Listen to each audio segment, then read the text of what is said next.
Pour étudier le mur de Jean-Paul Sartre, créé en 1939, on peut commencer par une approche de la vie et de l'œuvre de Jean-Paul Sartre, né en 1905 et mort en 1980. Jean-Paul Sartre est issu d'un milieu bourgeois qu'il va assez tôt rejeter. Malgré sa formation à l'école normale supérieure, l'ENS, il amorce très tôt une critique envers sa classe sociale. Ses études de philosophie commencent après une période d'enseignement et il mènera une activité politique jusqu'à sa mort.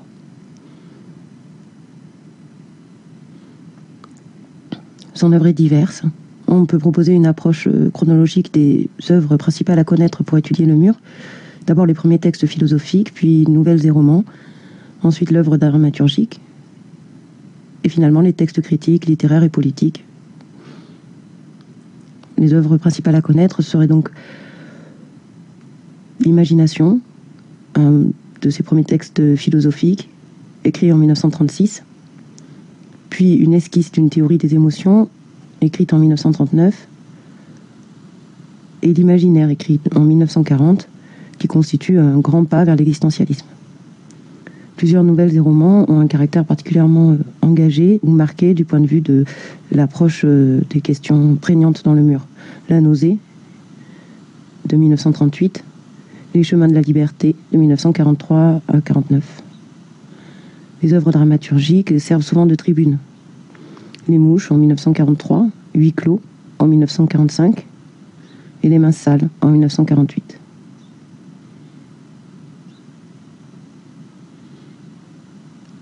Deux textes critiques, littéraires et politiques peuvent être tenus. Saint-Genet, comédien et martyr, en 1952. Et en 1947, un texte sur Baudelaire. De la réflexion de Philippe Cabestan. L'enfermement, enfermement, Sartre le connaît, puisqu'il est enfermé au camp du Stalag en 1940-1941, un camp allemand. C'est aussi une thématique qu'il va développer dans L'être et le néant en 1943, dans l'Imaginaire en 1940. On y lit d'ailleurs un lien entre l'imaginaire et les pathologies, les psychoses hallucinatoires. Prenons donc La chambre, Le mur et la pièce de théâtre Huis clos. Les deux nouvelles, Le mur et La chambre, sont en lien étroit avec la question de l'enfermement, mais aussi du cloisonnement. D'abord, Le mur, en 1939, présente 3 prisonniers qui attendent d'être fusillés après une condamnation expéditive dans un hôpital, en présence d'un médecin. Au matin, Juan et Tom sont fusillés. Pablo, lui, passe un interrogatoire pour lui faire dénoncer Ramón Gris, mais il indique un autre endroit. Il est finalement libéré.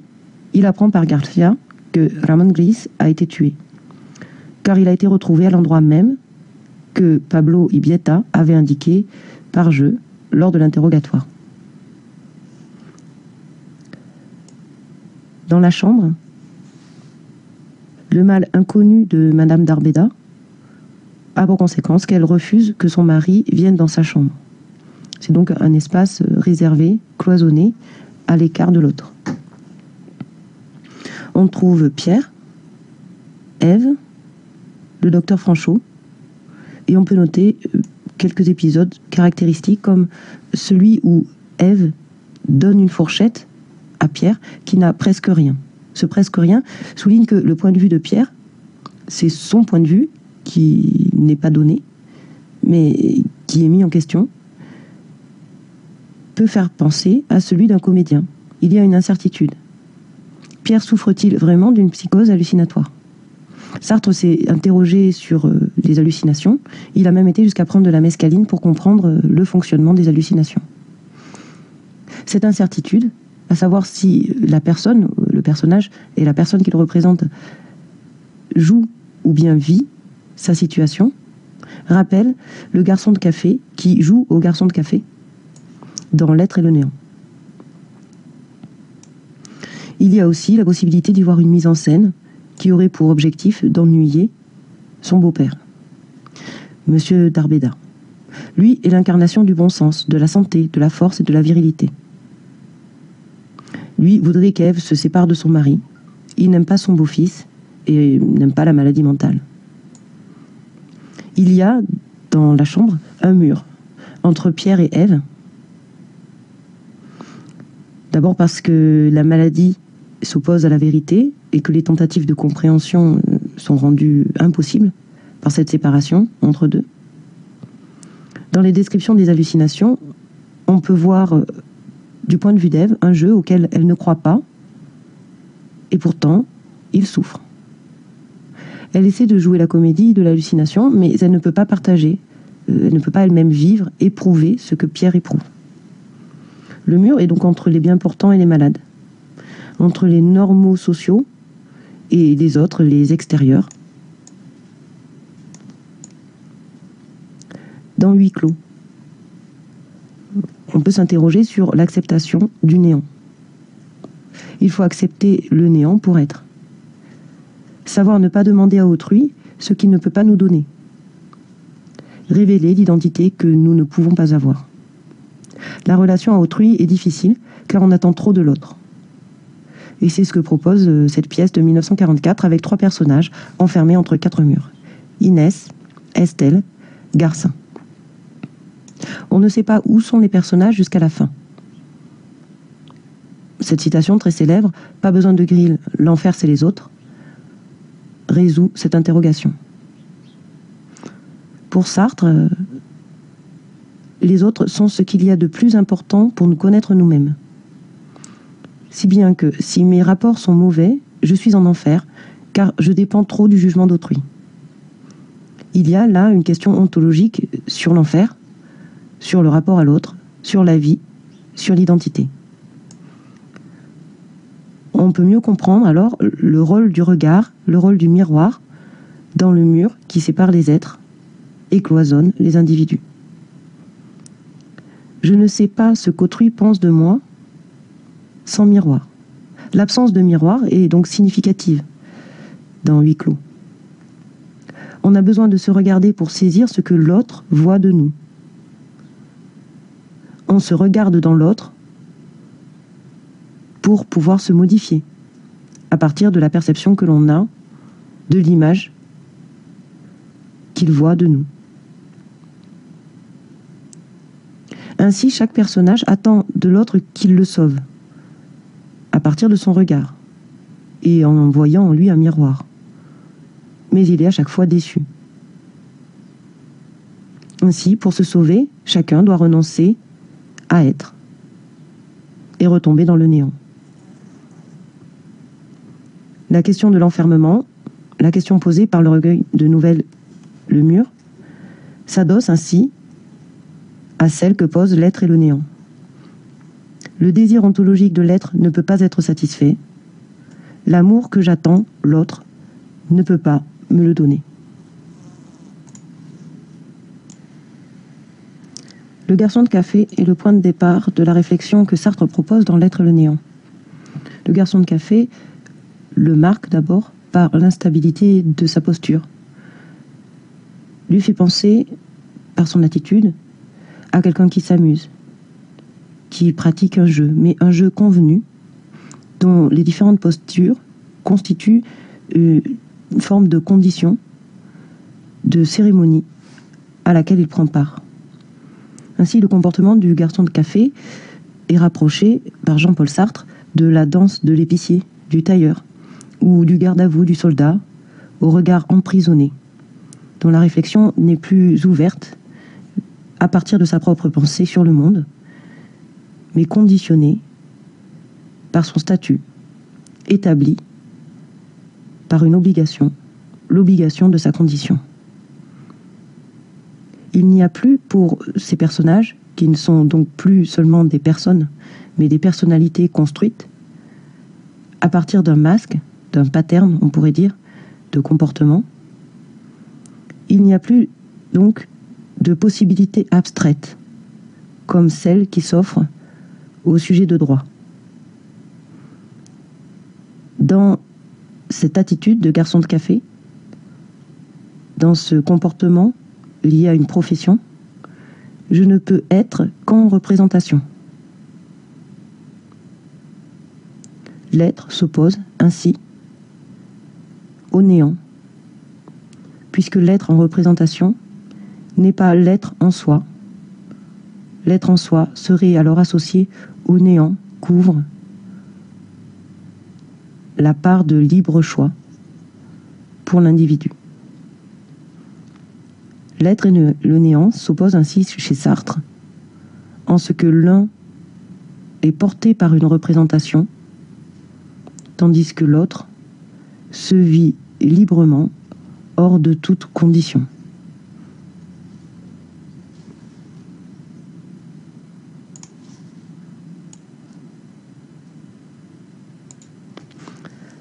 La nouvelle titre Le mur, au seuil du recueil, porte dans le sémantisme du titre l'immuabilité, le caractère statique, la force, mais aussi l'extrémité, la fin d'une frontière, en même temps que la mort, puisqu'il s'agit du mur des fusillés,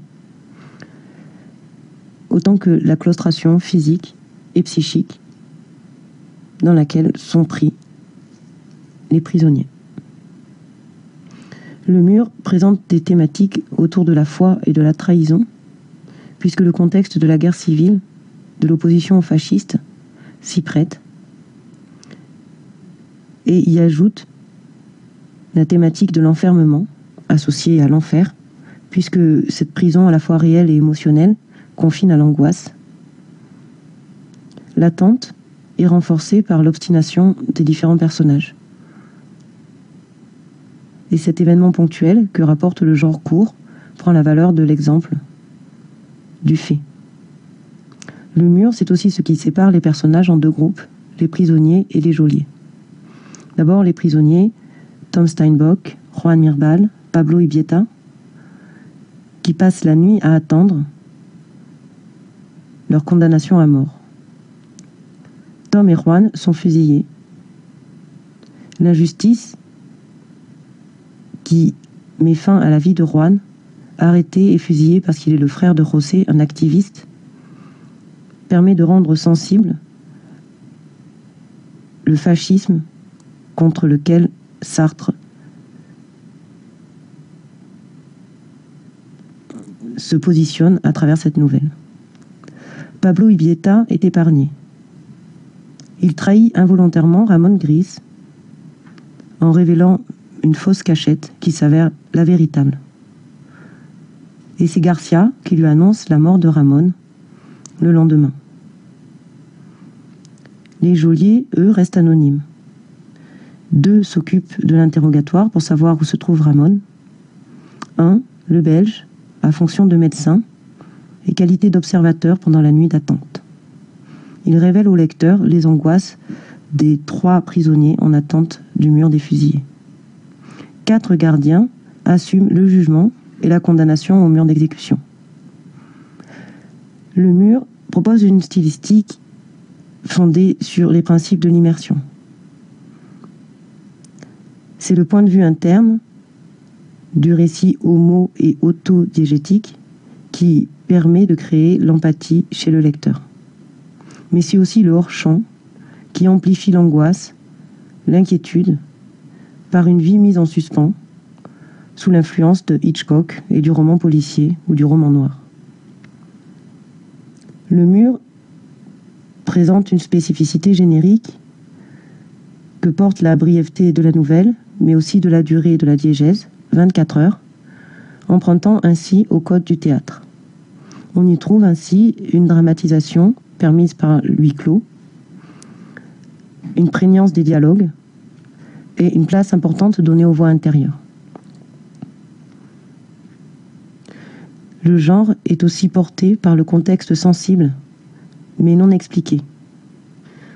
On pense ainsi à l'épopée qui se développe in medias res et déploie ainsi la force d'une situation ponctuelle qui prend la valeur d'un exemple.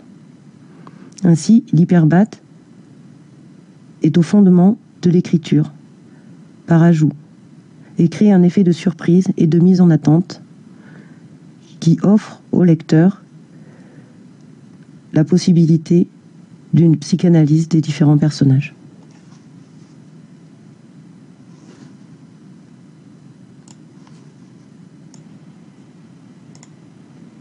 Auteur de l'incendie du temple d'Artémis à Éphèse en 356 avant Jésus-Christ, Érostrate est tristement célèbre pour les morts qu'il a engendrés et représente ainsi le terrorisme aveugle, ce que la psychologie a reconnu à travers le nom de complexe, le complexe d'Érostrate. Le personnage de Sartre, éponyme de la nouvelle, nous permet d'observer sa vie depuis la vue du 6e étage. Pris dans son délire de persécution, la narration nous présente une prolepse des violences après sa capture. Se succèdent des événements qui portent thématiquement une symbolique assez riche. L'achat du revolver qu'il porte dès qu'il sort, le rapport phallique qu'il a à l'objet, le sentiment de pouvoir, évoquent le carnage. Léa, la prostituée qu'il voit habituellement, étant absente, il en choisit une autre, plus âgée, qu'il menace de son arme pour la faire marcher nue devant lui. L'humiliation qu'elle ressent permet à Érostrate de se sentir fort, plus fort, car il arrive à humilier celle qu'on ne peut humilier plus. La description précise de la scène montre la surprise de la prostituée. Son nom est Paul Hilbert. Il va agir le 27 octobre. Et une lettre d'avertissement montre que la préméditation du meurtre, la solitude de son geste, se nourrit de l'imaginaire tragique de la fin de sa vie. Il s'imagine exploser et justifie sa misanthropie par le regard qu'il porte sur l'humanité. Pour ses collègues, c'est un dégoût physique, une conception du héros noir qui permet la référence à Érostrate. Mais c'est le sentiment de satisfaction qui domine, avec l'imagination du meurtre, l'opéra, la rue, le quotidien valorisé par les yeux d'un meurtrier. L'angoisse, il la vit seul dans son logement. C'est l'enfermement qui crée la peur et l'enfer qui en découle. Les meubles craquent, les lettres restent en attente, les atermoiements rythment la narration, et finalement c'est le massacre qui aboutit à sa reddition après une course-poursuite.